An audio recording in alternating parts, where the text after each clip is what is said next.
بسم اللہ الرحمن الرحیم الحمد للہ رب العالمین والصلاة والسلام علی رسولہ الامین وعلی آلہ وصحبہ اجمعین ومن تبعہم بإحسان الی یوم الدین اما بعد۔ ہجرت کا 5واں سال۔ اس سے پہلے ہم نے ہجرت کا چوتھا سال پڑھا تھا، اور اس میں آپ صلی اللہ علیہ وسلم کے گھرانے سے متعلق دو باتیں بتائی تھی۔ ایک حسین رضی اللہ تعالیٰ عنہ کی ولادت، اور دوسرے ام سلمہ رضی اللہ تعالیٰ عنہ سے نبی کا نکاح۔ اور دو بڑے حادثے کفار کی جانب سے پیش آئے تھے، جس میں 80 مسلمان شہید ہوئے تھے۔ ایک رجی کا حادثہ جس میں 10 مسلمان شہید ہوئے، دوسرا بئر معونہ کا حادثہ جس میں 70 مسلمان شہید ہوئے تھے۔ اور ایک واقعہ ہم نے آپ کو بتایا تھا یہودیوں سے متعلق۔ تو یہ ترتیب اگر آپ سمجھیں گے تو آپ کو اندازہ ہوگا کہ ہم کون سے انداز سے یہاں پر ہیڈنگز بنا رہے ہیں، واقعات لکھ رہے ہیں۔ ایک نبی کے اپنے گھرانے سے متعلق، دوسرا کفار مکہ یا دیگر کفار مشرکین سے متعلق، یا پھر یہود سے متعلق۔ تو یاد کرنے کے لیے بھی یہ ترتیب آپ بنائیں تو اس سے بھی آپ کو یاد کرنے میں آسانی ہوگی۔ اب یہاں ہجرت کے 5ویں سال جو واقعات پیش آئے تھے، اس میں سے ایک واقعہ غزوہ مریسی کا ہے، مشرکین سے متعلق۔ دوسرا ایک غزوہ ہے غزوہ خندق، جس کو جنگ خندق بھی کہتے ہیں، غزوہ خندق بھی کہتے ہیں۔ جیسے غزوہ مریسی ہے، جنگ مریسی بھی کہیں گے اس کو۔ 5ویں سال میں کفار سے 2 جنگیں ہوئی تھی، ایک مریسی، دوسرا خندق۔ اور پھر یہود کا ایک حادثہ پیش آیا تھا، جس کو غزوہ بنو قریظہ کہا جاتا ہے۔ تو 2 واقعات کفار سے متعلق ہیں اور ایک واقعہ یہود سے متعلق ہے۔ 3 واقعات ہو گئے۔ پہلا جو واقعہ ہے کفار سے متعلق مریسی کا، اسی مریسی کے اندر ایک اور واقعہ پیش آیا تھا نبی کے گھرانے سے متعلق، اور اسی کو کہتے ہیں واقعہ افک، عائشہ صدیقہ رضی اللہ تعالی عنہا کے بارے میں۔ تو غزوہ مریسی سے واقعہ افک کا تعلق ہے، اور غزوہ خندق کا بنو قریظہ سے تعلق ہے۔ تو غزوہ مریسی سے یہ واقعہ افک کا تعلق ہوا، اور غزوہ خندق سے یہ بنو قریظہ سے تعلق ہوا۔ اس طرح سے اگر بڑے عمومی طور پر دیکھا جائے تو یہاں پر بڑے 2 حادثے ہیں، اور ہر حادثے میں ایک اور حادثہ ہے۔ 2 حادثوں میں 4 حادثے ہیں۔ تو سب سے پہلے ہم دیکھیں گے غزوہ مریسی۔ مریسی مدینہ سے جنوب مدینہ سے مکہ کی سمت کو جنوب کہتے ہیں۔ مدینہ سے مکہ جنوب میں ہے۔ تو مدینہ سے جنوب میں یعنی مکہ کی سمت میں، پھر جنوب مغرب، کیونکہ ہر سمت کو 2 حصوں میں تقسیم کیا جاتا ہے، مشرق اور مغرب۔ تو اگر ہم جنوب کو تقسیم کریں گے تو جنوب کو تقسیم کریں گے مشرق میں اور مغرب میں، شمال کو تقسیم کریں گے مشرق میں مغرب میں۔ اگر مشرق کو تقسیم کرنا ہے تو مشرق کو تقسیم کریں گے شمال اور جنوب میں، مغرب کو تقسیم کرنا ہے تو مغرب کو تقسیم کریں گے شمال اور جنوب میں۔ تو یہاں پر جنوب کی سمت میں، مدینہ سے جنوب میں ہے، مگر جنوب میں مغرب کی طرف ایک جگہ ہے مریسی نام کی، جو مدینہ سے تقریباً 96 کلومیٹر دور ہے۔ مدینہ سے 96 کلومیٹر دور مغرب، جنوب مغرب میں مریسی نامی جگہ، یہاں بنو مستلق نامی ایک قبیلہ ہوا کرتا تھا۔ مریسی اس جگہ پر بنو مستلق نامی ایک قبیلہ ہوتا تھا، جن کے سردار تھے حارث بن زرار۔ سردار کا نام دیکھیں یہاں پر ہے۔ بنو مستلق جو قبیلہ رہتا تھا، اس قبیلے کے سردار تھے حارث بن زرار۔ ہجرت کے 5ویں سال یہ بنو مستلق نے ارادہ کیا کہ مدینہ منورہ پر حملہ کر دیا جائے، کیونکہ وہ لوگ دیکھ رہے تھے کہ مسلمانوں کی طاقت بڑھتے چلی جا رہی ہے۔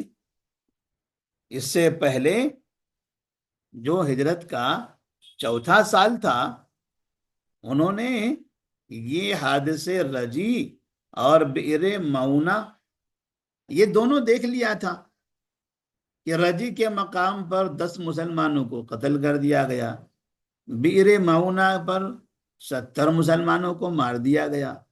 کیا کیا مسلمانوں نے؟ کچھ بھی نہیں، مسلمان کچھ بھی نہیں کر سکے۔ اس کا مطلب یہ ہوا کہ مسلمانوں پر حملہ کرنا، انہیں قتل کرنا آسان ہے۔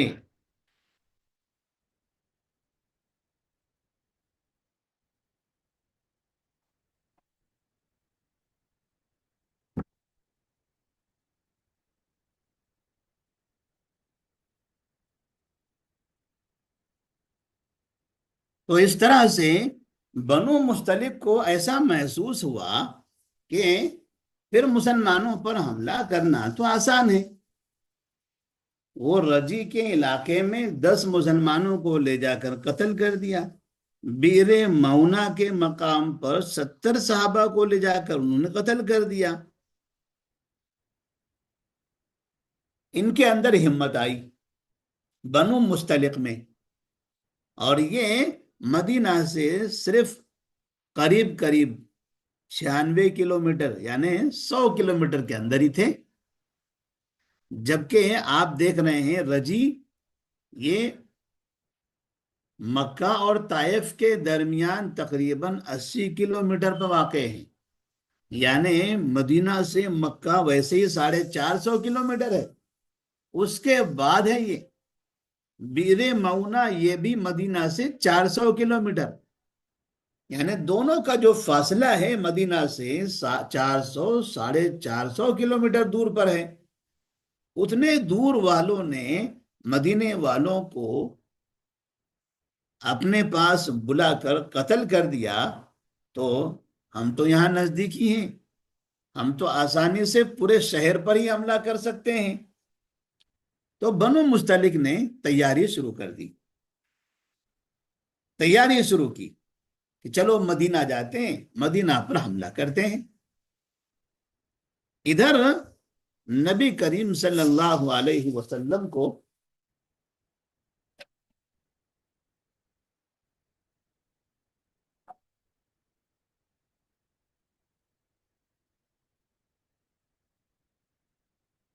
صلی اللہ علیہ وسلم کو مدینہ میں اس بات کی خبر مل گئی کہ بنو مستلق مدینہ پر حملہ کرنے کے لیے آ رہے ہیں۔ کیوں آ رہے ہیں؟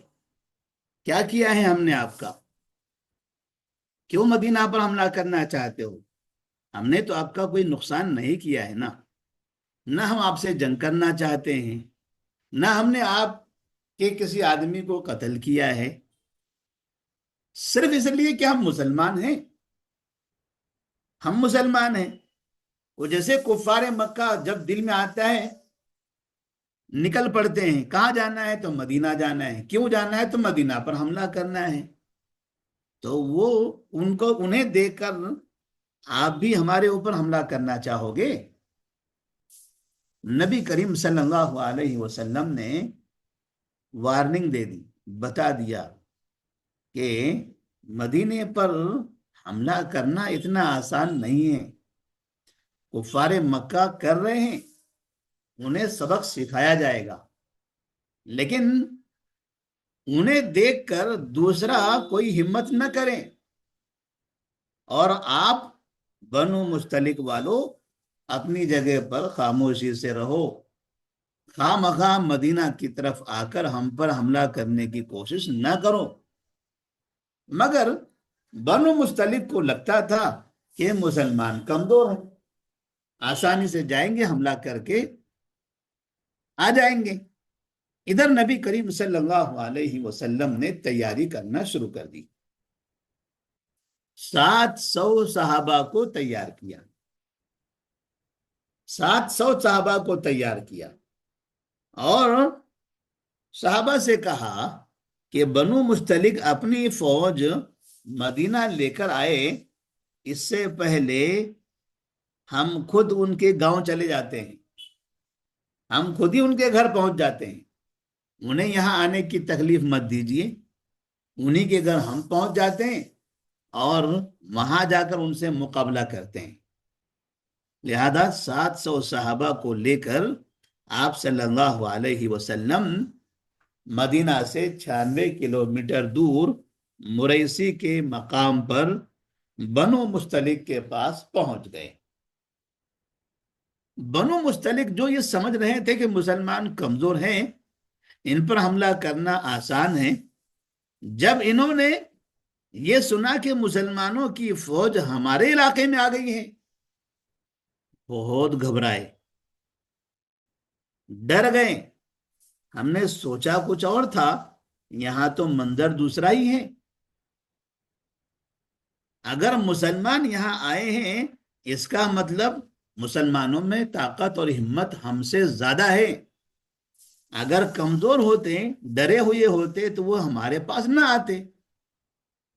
بنو مستلق جب یہ خبر سنتے ہیں اور معلوم کر لیتے ہیں کہ مسلمان ہمارے گھر پہنچ رہے ہیں، تو یہ شہر چھوڑ کر ادھر ادھر بھاگنے لگتے ہیں، گھبرا جاتے ہیں، انہیں یقین ہی نہیں آتا کہ مسلمان ہمارے گھر پہنچ جائیں گے۔ اور پھر دیکھتے ہی دیکھتے پتا چلا کہ پورا مریسی کا علاقہ خالی ہو گیا، لوگ بھاگنے لگے۔ نبی کریم صلی اللہ علیہ وسلم نے ان پر حملہ کرنے کا حکم دے دیا، جو بچے، جو ہاتھ آئے انہیں قیدی بنا لیا، جو بھاگ گئے انہیں چھوڑ دیا۔ اب جب بھاگنے والے بھاگے اور جو موجود تھے وہ قیدی بن گئے، لڑائی کون کرے گا؟ اب جنگ کس سے کی جائے گی؟ کوئی نہیں ہے جنگ کرنے والا۔ لہذا آپ صلی اللہ علیہ وسلم اب ان قیدیوں کو لے کر سیدھے مدینہ منورہ آ گئے۔ ان قیدیوں میں حارث بن زرار کی بیٹی جویریہ بنت حارث رضی اللہ تعالی عنہا بھی تھی۔ جویریہ بنت حارث، حارث بن زرار کی بیٹی جویریہ، یہ جویریہ کون ہے؟ تو اس کے لیے تھوڑا سا آپ پیچھے جو ہم نے امہات المومنین کا نقشہ بتایا تھا وہ دیکھ لیجیے۔ یہاں پر آپ دیکھ رہے ہیں 8ویں نمبر پر، 8ویں نمبر پر ہیں ام المؤمنین جویریہ بنت حارث، 5 ہجری، دیکھیں ہجرت کے 5ویں سال، نبی کریم صلی اللہ علیہ وسلم کی ازواج مطہرات میں سے ان کا 8واں نمبر ہے۔ ہجرت کے 5ویں سال غزوہ مریسی کے بعد انہیں قیدی بنا کر مدینہ منورہ لایا گیا،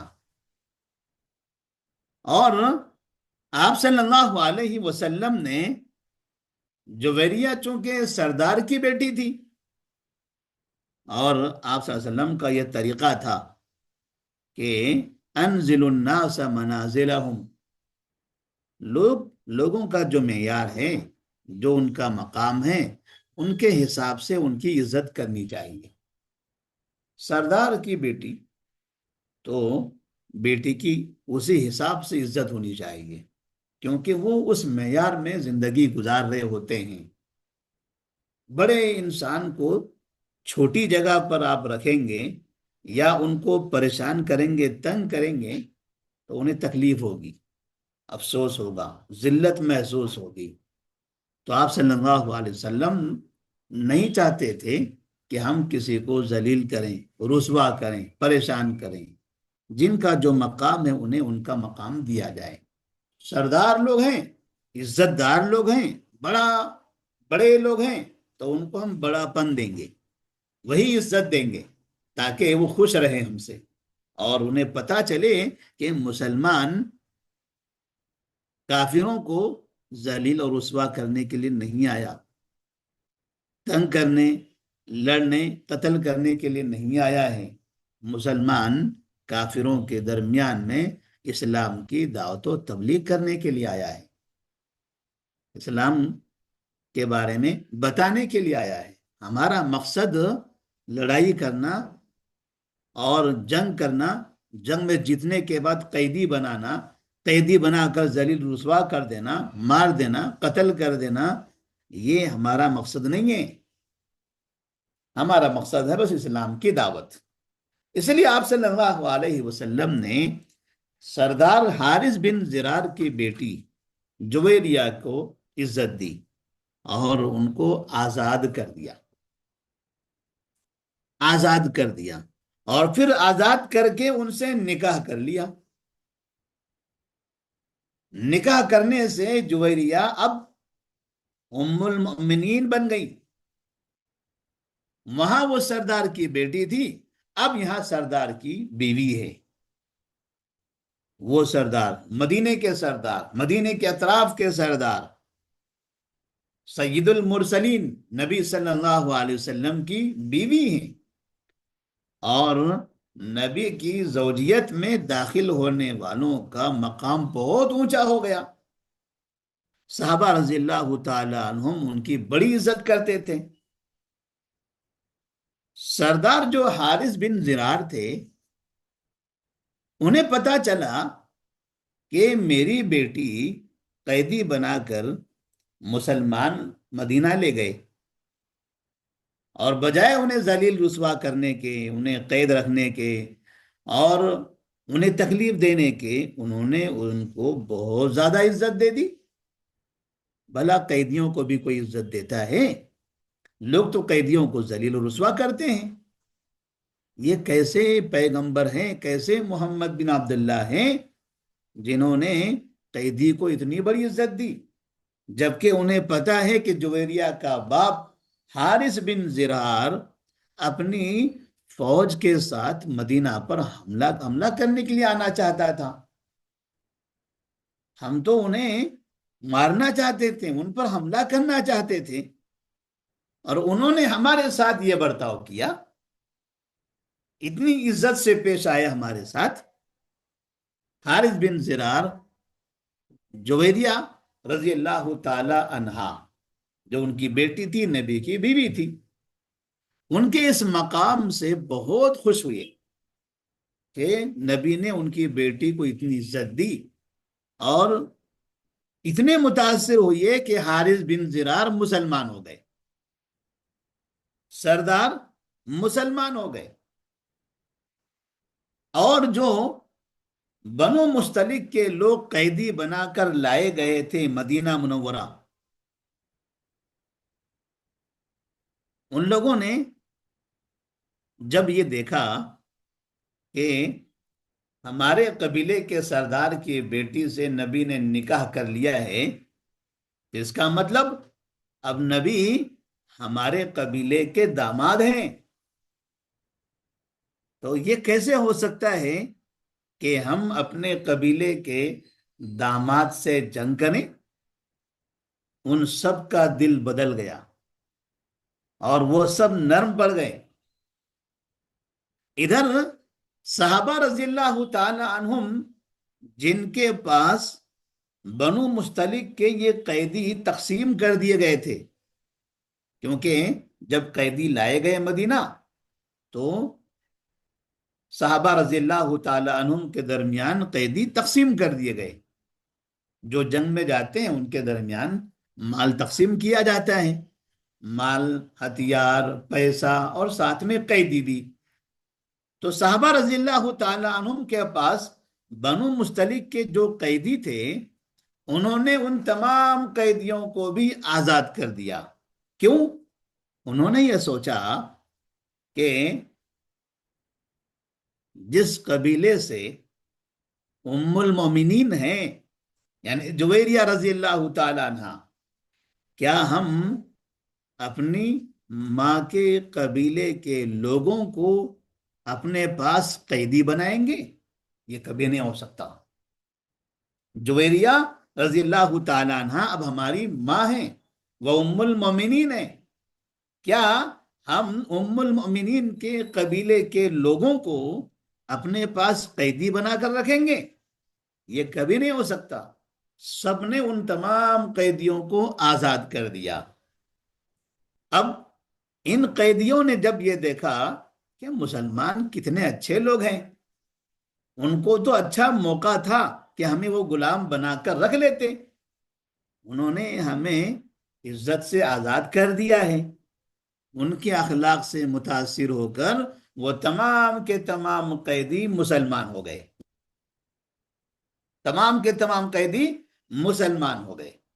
اور ادھر جو لوگ جنگ کے میدان سے بھاگ گئے تھے، ان میں سے جو حارث بن زرار، جو سردار تھے، چونکہ سردار مسلمان ہو گئے بیٹی کی عزت کو دیکھ کر، تو جب سردار مسلمان ہوئے تو باقی جو دوسرے لوگ تھے بنو مستلق کے، انہوں نے سوچا کہ جب ہمارے سردار ہی مسلمان بن گئے تو پھر ہم کیوں کفر پر رہیں گے، چلو ہم بھی مسلمان ہو جاتے ہیں۔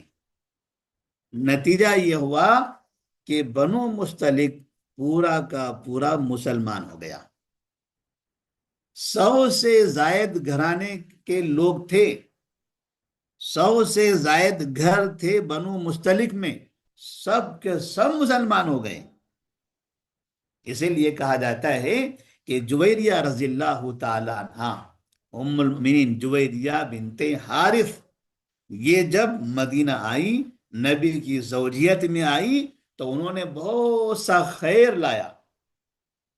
ان کے آنے سے برکتیں بہت آئی۔ کیا آئی؟ کہ ان کا پورا قبیلہ مسلمان ہو گیا۔ ورنہ ایک ایک آدمی کو مسلمان بنانے کے لیے بڑی محنت کرنی پڑتی ہے، یہاں تو پورا کا پورا قبیلہ اسلام میں داخل ہو چکا۔ تو ظاہر سی بات ہے یہ کس وجہ سے ہوا؟ جویریہ رضی اللہ تعالی عنہ کی وجہ سے، کہ نبی نے ان سے نکاح کیا، اس سے متاثر ہو کر ان کے گھرانے کے، ان کے قبیلے کے، ان کے گھر کے سب لوگ اسلام میں داخل ہو جاتے ہیں۔ تو بنو مستلق کی جنگ، جس کو غزوہ مریسی کہا جاتا ہے، مسلمانوں کے لیے ایک بہت بڑی رحمت بن کر آئی، مسلمانوں کے لیے بہت بڑی خوشی کا مقام تھا، مسلمان بہت خوش تھے۔ جنگ کے میدان سے جب واپس آ رہے تھے تب سے ہی خوش تھے، کیونکہ جو لوگ ہم پر حملہ کرنا چاہتے تھے، ہم جب ان کے گھر پہنچے ہیں تو وہ سب بھاگ گئے۔ اتنے کمزور ہوتے ہوئے مسلمانوں پر حملہ کرنا چاہتے تھے، تو مسلمانوں کو چونکہ یہاں فتح حاصل ہو گئی اور بہت سے قیدی بھی ملے، تو مسلمان یہیں سے خوش تھے۔ اور یہ خوشی ظاہر سی بات ہے منافقین کو راس نہیں آتی۔ یہ کیسے ہو سکتا ہے دنیا کے اندر کہ مسلمان خوش ہوں اور منافق خاموش رہیں۔ منافقین کو مسلمانوں کی خوشی دکھائی نہیں دیتی، وہ برداشت نہیں کر پاتے، ان سے رہا نہیں جاتا۔ وہ تو یہ چاہتے ہیں کہ مسلمان ہمیشہ برباد رہیں، ہمیشہ تکلیف میں رہیں۔ جیسے ابھی آپ نے دیکھا چند مہینوں پہلے تک یا چند دنوں پہلے تک جو جزیرے عرب ہے، سعودی عرب، کویت، قطر، امارات، بحرین، یہ جتنے علاقے ہیں کئی سال سے بڑے سکون میں تھے۔ اللہ تبارک و تعالی ان ملکوں کی وجہ سے ساری دنیا کے مسلمانوں کو فائدہ پہنچا رہا تھا۔ ان ملکوں نے ساری دنیا کے جتنی بھی ریاستیں ہیں، جتنے ملک ہیں، جتنے بڑے بڑے شہر ہیں، چھوٹے چھوٹے گاؤں ہیں، جہاں دیکھو وہاں مدرسے بنائے، مسجدیں بنائی، علماء پیدا کیے، یتیموں کا سہارا بنے، بیواؤں کا سہارا بنے، اور زندگی کی بہت سی ضروریات ان ملکوں کی طرف سے پوری کی جاتی ہے، چاہے ہندوستان ہو، پاکستان ہو، بنگلہ دیش ہو، افغانستان ہو، سری لنکا ہو، افریقہ کا کوئی بھی ملک ہو، سوڈان ہو یا فلسطین ہو، عراق ہو، ترکیہ ہو، یہ سارے کے سارے ملک 12 مہینے یہ جزیرے عرب میں رہنے والے ان ملکوں سے فائدہ اٹھاتے ہیں۔ ان کی وجہ سے ان کے پاس دولت آتی ہے، ان کی وجہ سے ان کے پاس علم آتا ہے، کتابیں آتی ہیں، پیسہ آتا ہے، اور مسجدیں تعمیر کی جاتی ہیں، مدرسے تعمیر ہوتے ہیں۔ تو منافقین کو، شیعوں کو یہ ہضم نہیں ہو رہا تھا، ایرانیوں کو یہ ہضم نہیں ہو رہا تھا۔ اس لیے ایران نے اسرائیل اور امریکہ کے ساتھ مل کر ایسے ڈرامہ بنایا، ایسے ڈرامہ رچایا کہ پھر اس نے عرب ملکوں پر تینوں نے مل کر حملے کر کے ان ملکوں کو کمزور کر کے برباد کرنے کی کوشش کی۔ لیکن وَمَكَرُوا وَمَكَرَ اللَّهُ وَاللَّهُ خَيْرُ الْمَاكِرِينَ، وہ لوگ مکر کرتے ہیں، لیکن اللہ تبارک و تعالی مکر و فریب کرنے والوں کو جواب دینا بہتر طریقے سے جانتا ہے، کیسے ان مکاروں کو جواب دینا چاہیے۔ تو ان مکاروں نے، ایران، اسرائیل، امریکہ نے مل کر عربوں کو تباہ کرنا چاہا، ان کی معیشت کو کمزور کرنا چاہا۔ کیوں؟ اس لیے کہ انہی ملکوں کی وجہ سے ساری دنیا کے مسلمان فائدہ اٹھا رہے ہیں۔ عراق سے مسلمانوں کو فائدہ نہیں ہوتا ہے، سیریا سے فائدہ نہیں ہوتا ہے، یمن سے فائدہ نہیں ہوتا ہے، موروکو سے فائدہ نہیں ہوتا ہے، مصر سے زیادہ فائدہ نہیں ہوتا ہے۔ زیادہ فائدہ، یا سوڈان، وہ بھی عرب ملک ہے، ان سے کوئی زیادہ فائدہ نہیں ہوتا ہے۔ پوری دنیا کے مسلمانوں کو جو بہت بڑا فائدہ ہوتا ہے وہ سعودی عرب سے، قطر سے، امارات سے، بحرین سے، یہ ملک ہیں، اور انہوں نے ساری دنیا کے مسلمانوں کی معیشت کو، ان کے دینی معاملات کو کمزور کرنے کے لیے ان ایرانی شیعوں نے یہی مرکز پر حملہ کرنے کی کوشش کی، ان کو برباد کرنے کی کوشش کی۔ لیکن اللہ تبارک و تعالی نے ان ملکوں کو محفوظ کر لیا۔ تو جب مسلمانوں کے پاس قوت آئے گی، مسلمان خوشحال ہوں گے، خوش ہوں گے، تو منافقین جلیں گے، حسد کرنے لگیں گے۔ تو شیعہ یہ دنیا کے اس وقت کے سب سے بڑے منافق ہیں۔ دنیا میں سب سے زیادہ نقصان مسلمانوں کو شیعوں سے ہوتا ہے، ایرانیوں سے، اور دوسرے شیعوں سے جو دنیا کے الگ الگ ملکوں میں رہتے ہیں۔ میر جعفر، میر صادق، ہندوستان کی تاریخ میں آپ نے یہ 2 نام پڑھا ہوگا۔ ٹیپو سلطان کو شہید کروانے والا دھوکہ دے کر میر صادق یہ شیعہ تھا، سراج الدولہ بنگال کے حکمران کو دھوکہ دے کر شہید کروانے والا میر جعفر یہ بھی شیعہ تھا۔ یہ شیعہ تھے جو اس ہندوستان کے اندر مسلمانوں کے طاقتور بادشاہوں کا قتل کروانے میں انہوں نے کافروں کا ساتھ دیا، مسلمانوں کے بیچ میں رہتے ہیں، مسلمانوں سے فائدہ اٹھاتے ہیں، لیکن کام پورا کافروں کے لیے کرتے ہیں۔ ایران رہتا ہے مسلم ملکوں کے پڑوس میں، لیکن کام کرتا ہے اسرائیل اور امریکہ کے لیے، ان کی خواہشات کو پوری کرنے کے لیے، اور اس کے لیے اپنا آدمی مروانا چاہیں تو وہ کرنے بھی تیار ہے۔ جیسے خامنائی کا قتل کروا دیا، ایک آدمی کو قتل کرا کے ایران نے اتنے مسلمانوں کے ملکوں پر حملے کروایا۔ تو ایسے ہی منافقین نبی کریم صلی اللہ علیہ وسلم کے زمانے میں جب مسلمانوں کی اتنی بڑی کامیابی ہوئی تو بھلا منافقین خاموش کیسے رہتے؟ لہذا اس خوشی کے بعد نبی کریم صلی اللہ علیہ وسلم کے گھرانے میں ایک بہت بڑے غم کا پہاڑ ٹوٹ پڑا، اور وہ غم تھا عائشہ صدیقہ رضی اللہ تعالی عنہا پر الزام کا۔ واقعہ یہ ہے کہ جب آپ صلی اللہ علیہ وسلم اور صحابہ رضی اللہ تعالی عنہم غزوہ مریسی سے، بنو مستلق سے جنگ کر کے اور ان کے کچھ قیدیوں کو لے کر مدینہ کی طرف بڑی کامیابی کے ساتھ آ رہے تھے، تب یہاں چونکہ اس سفر میں نبی صلی اللہ علیہ وسلم کے ساتھ عائشہ صدیقہ رضی اللہ تعالی عنہا بھی تھی۔ آپ صلی اللہ علیہ وسلم کا طریقہ تھا کہ جب بھی آپ جنگ کے لیے جاتے یا سفر میں جاتے تو اپنی کسی نہ کسی بیوی کو ساتھ رکھتے تھے۔ تو اس جنگ میں جاتے ہوئے آپ نے عائشہ صدیقہ رضی اللہ تعالی عنہا کو اپنے ساتھ رکھا تھا۔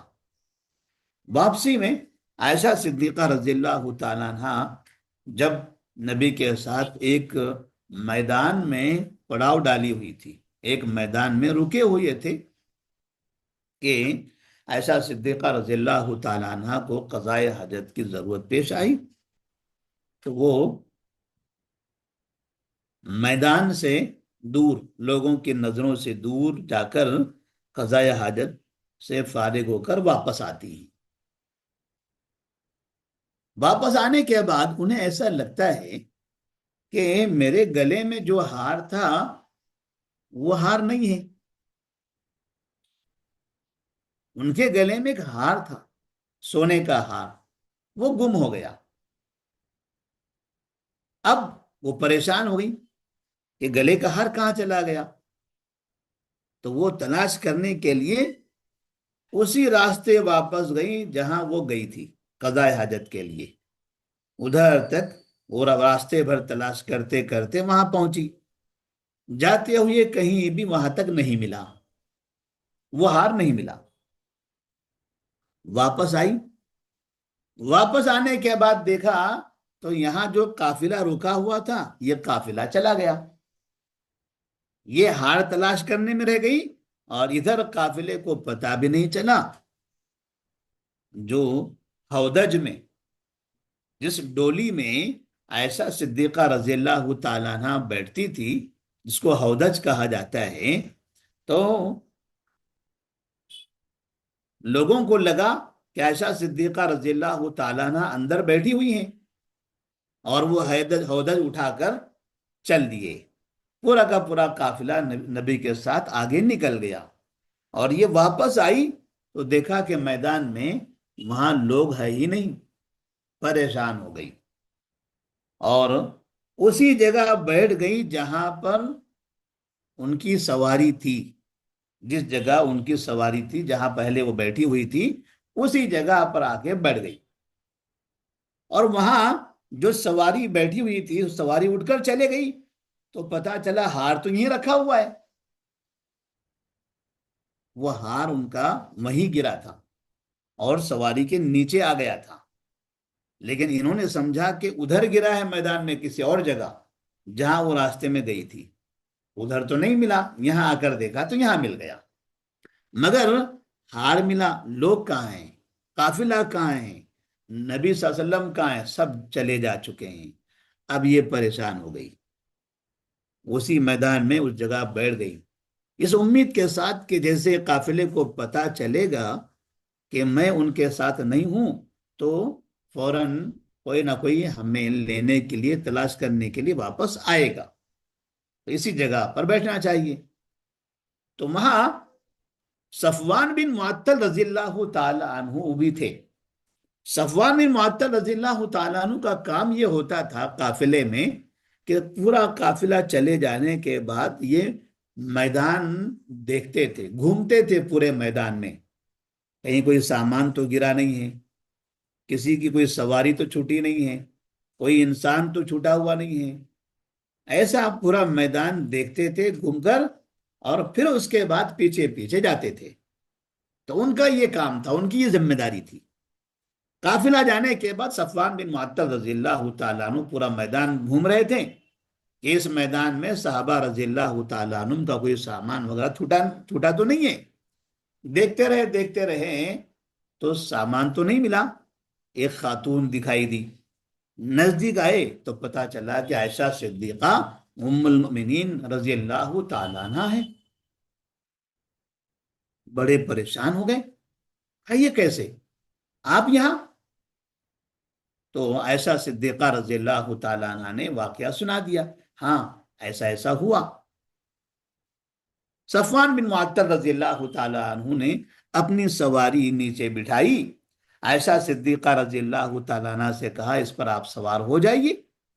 وہ سوار ہو گئی، اور صفوان بن معطل رضی اللہ تعالیٰ عنہ نیچے سواری کی لگام پکڑ کر آگے آگے پیدل چلتے رہے۔ عائشہ صدیقہ رضی اللہ تعالیٰ عنہ سواری پر ہیں، اور صفوان بن معطل رضی اللہ تعالیٰ عنہ آگے سواری کی لگام پکڑ کر پیدل چل رہے ہیں، اور چلتے چلتے آگے تک نکلے۔ آگے جانے کے بعد بہت دور کے بعد پھر وہ قافلہ مل گیا۔ جیسے وہ قافلہ ملا، اس قافلے میں عبداللہ بن ابی، منافقین کا جو سردار تھا، وہ بھی موجود تھا، کیونکہ مریسی کے جنگ کے وقت میں وہ بھی آیا ہوا تھا۔ اسے پتا تھا کہ مریسی والے کمزور ہیں، ہم اگر جنگ میں ساتھ میں جائیں گے تو جیت جائیں گے، اور جب جیتیں گے تو مال غنیمت ملے گا۔ تو اس طرح مال غنیمت حاصل کرنے کے لیے عبداللہ بن ابی اس جنگ میں نبی کے ساتھ آیا ہوا تھا۔ اس نے کیا کیا، جب یہ دیکھا کہ صفوان بن معطل رضی اللہ تعالیٰ عنہ ہیں اور سواری پر عائشہ صدیقہ رضی اللہ تعالیٰ عنہ ہیں، فوراً اپنے منافق ساتھیوں کے درمیان میں کہنے لگا، دیکھتے ہو کیا ہوا، یہ کون ہے، آخر یہ کیسے کہ ایک آدمی کے ساتھ ایک ام المؤمنین عائشہ صدیقہ رضی اللہ تعالیٰ عنہ، کوئی تو مسئلہ ہے، کوئی تو مسئلہ ہے۔ اس طرح سے ان کے بارے میں شک کا اظہار کرنے لگا، اور لوگوں کے درمیان اس بات کا پرچار کرنے لگا۔ پھر لوگ ایک منہ سے دوسرا منہ، دوسرے سے تیسرا منہ، جس کو دیکھو وہ عائشہ صدیقہ رضی اللہ تعالی عنہا پر شک کرتا ہے۔ نبی کریم صلی اللہ علیہ وسلم جب یہ سنتے ہیں کہ لوگ میری بیوی کے بارے میں ایسی باتیں کہہ رہے ہیں، تو آپ صلی اللہ علیہ وسلم بھی پریشان ہو گئے۔ آپ کو یقین تھا کہ میری بیوی ایسا کوئی غلط کام نہیں کر سکتی، مگر لوگ تو بہت بول رہے ہیں، اور کئی بڑی تعداد میں بول رہے ہیں۔ بولنے والے اصل تو منافقین ہیں، لیکن معاشرے میں بولا تو جا رہا ہے۔ آپ صلی اللہ علیہ وسلم تقریباً 1 مہینے تک انتظار کرتے رہے کہ اللہ تبارک و تعالی میری بیوی کی برات کا اعلان قرآن کے ذریعے نازل کر دے، کیونکہ میں اگر بولتا رہوں گا میری نہیں سنیں گے، ہاں آپ تو شوہر ہیں، آپ تو بولو گے ہی، لیکن جب قرآن نازل ہو جائے گا تب ایسی صورت میں کسی کو بھی سوال اٹھانے کا موقع نہیں ملے گا۔ تو اللہ تبارک و تعالیٰ نے سورہ نور کی آیت نمبر 11 سے لے کر 20 تک آیتیں نازل فرمائی، جس میں عائشہ صدیقہ رضی اللہ تعالیٰ عنہ کی برات کا اعلان تھا۔ اس برات کے اعلان کے بعد، قرآن کی آیتوں کے نزول کے بعد، نبی صلی اللہ علیہ وسلم نے الزام لگانے والے لوگوں کو پکڑا اور انہیں کوڑے مارے، فَجْلِدُوهُمْ 80 جلدہ۔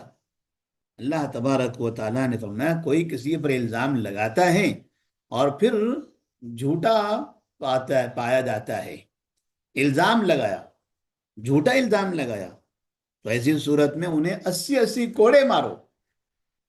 تو نبی صلی اللہ علیہ وسلم نے عائشہ صدیقہ رضی اللہ تعالیٰ عنہ پر الزام لگانے والوں کو 80 کوڑے مارے، اور عائشہ صدیقہ رضی اللہ تعالیٰ عنہ بری ثابت ہو گئی۔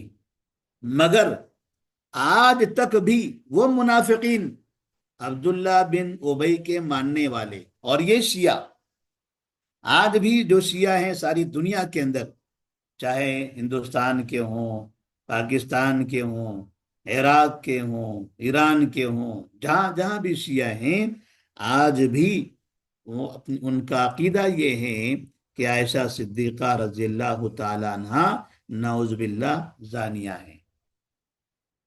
وہ آج بھی عائشہ صدیقہ رضی اللہ تعالی عنہ پر ایسے جھوٹا الزام لگاتے ہیں، جبکہ اللہ تبارک و تعالیٰ نے قرآن مجید میں ان کی برات کی آیتیں نازل فرمائی ہیں۔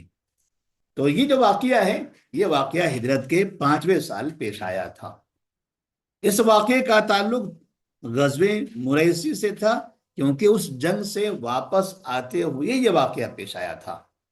اب جنگ خندق اور اس سے متعلق بنو قریظہ کا حادثہ، یہ انشاءاللہ ہم کل کے درس میں بیان کریں گے۔ السلام علیکم ورحمۃ اللہ وبرکاتہ۔